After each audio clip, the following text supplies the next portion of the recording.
So that's activity 1.5. Procedure for this is, see, we have to take a dry test tube, clean and clear. In this we will be taking ferrous sulfate crystals. That's a ferrous sulfate which is green in color.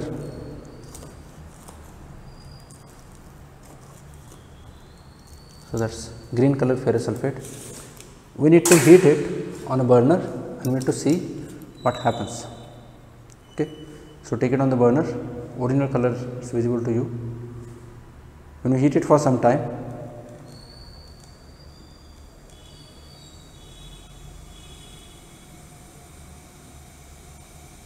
slowly its color is changing. It is changing to reddish brown color. Second very important observation that we may note is that, see, now it's focused. You can see there is a water vapors condensed on inner wall of test tube. Okay, from nowhere that water had came, and in this experiment we have observed two observations.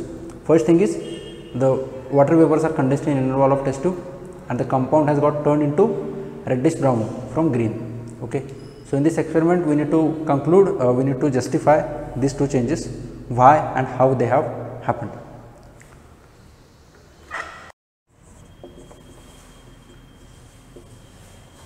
So in this activity what we have observed is that when we heat that ferrous sulfate which has green in color, first of all we got water vapors out of it. So that's the first observation. Water vapor were condensed inside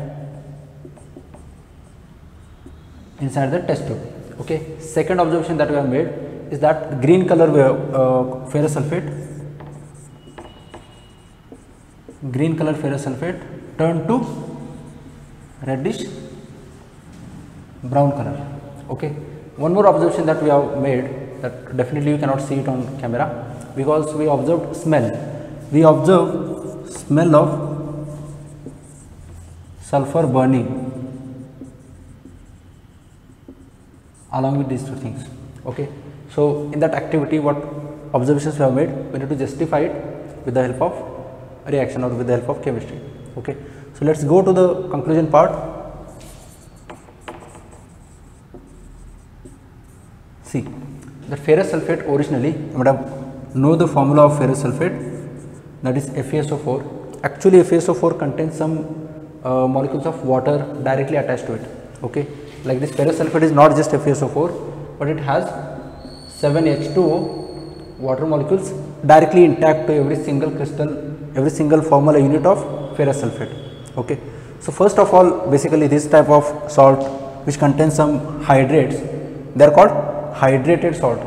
Okay. And the 7 water molecules, they are called water of crystallization. Okay. So when we heat this ferrous sulfate for first time, upon heating, these water molecules get separated from the compound, and what you get is that ferrous sulfate plus 7H2 will be able to separate that water molecule upon heating. That water of crystallization separates out and it obtained as water vapors. Upon cooling, they condense on the inner wall of test tube, and you see here, you can see, and you can see that water vapors are condensed inside inner wall of that test tube. Okay. Upon further heating this compound, what we had left is ferrous sulfate. Okay. Upon further heating this compound, this ferrous sulfate will again decompose to give Fe2O3 plus SO2 plus SO3. Fe2O3 is actually, there are mixture of compound ferric oxide and ferrous oxide. Need not to make it more complicated, समझ लो iron का oxide बन रहा है in the form of Fe2O3. Okay. So when we heat it again, that Fe2O3 is the same compound, it's oxide of iron which you get upon rusting. जब iron का rust होता है, so reddish brown color compound what you get on the iron rod, that's the same compound that we have formed, ferric oxide, which is reddish brown in color. So this is that reddish brown color compound. Okay. Again we had obtained some green, that smell of burning sulfur. That smell of burning sulfur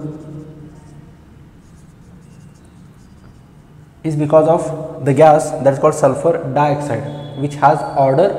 It is colorless, definitely we cannot see any color, but it has order. उसको smell है. That's a smell exactly you can think of when you burn matchstick. There again it's a sulfur burning sulfur burning smell.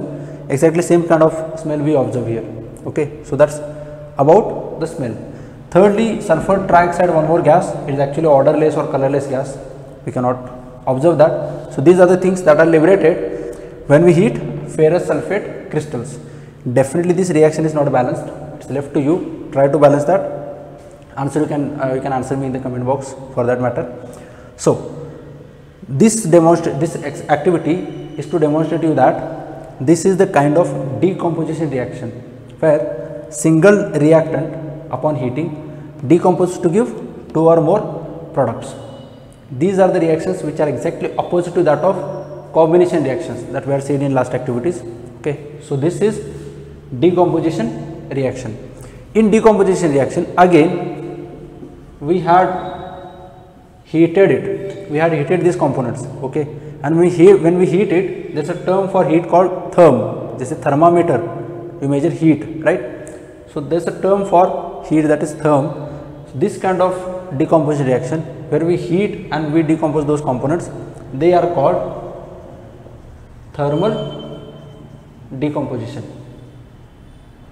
This is the thermal decomposition of ferrous sulfate. That's the activity 1.5. I'm an icon, man. And my girl about a 10. I should fuck her in the Benz.